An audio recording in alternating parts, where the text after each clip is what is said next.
हाय! आज ओमचे डॅडी जेवायला नव्हते. सो मी विचार केला, की जे ओमला आणि मला आवडतं ते बनवावं. झुणका, पिठलं ज्याला आपण म्हणतो. ओमच्या डॅडीने ते फार आवडत नाही. मग ते नसले, की आम्ही हे असं बनवून टाकतो. आता ह्यात मी एक जरा ट्विस्ट देणार होती, ज्यात मी घालणार होती कांद्याची पात. आता पिठल्याची सगळीच तयारी करून घेतली होती. मिरची, कांदा, कोथिंबीर कट करून घेतलं होतं. कांद्याची पात कट करून घेतली होती. त्यानंतर बॅटर पिठाचं तयार करून ठेवलं आणि तव्यावरतीच मस्तपैकी झुणका बनवायचं ठरवलं. तव्यावरती तेल घातलं, जिरं घातलं, लसूण घातले, मिरची घातली.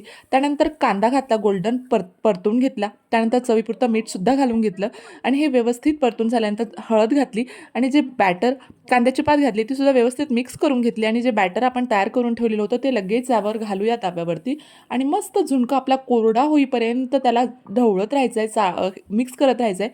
आणि हे बघा इथे छानपैकी मिक्स झाल्यानंतर मस्त पिठलं माझा झुणका जो आहे तव्यावरचा तयार झालेला आहे. वरून थोडीशी कोथिंबीर घातली आणि लगेच मी ताटात गरमागरम खायला घेतला. भाकरी होती, हा झुणका होता आणि भरीतसुद्धा होतं. सो असा आमचा बेत झाला. Thank you so much for watching. Bye bye.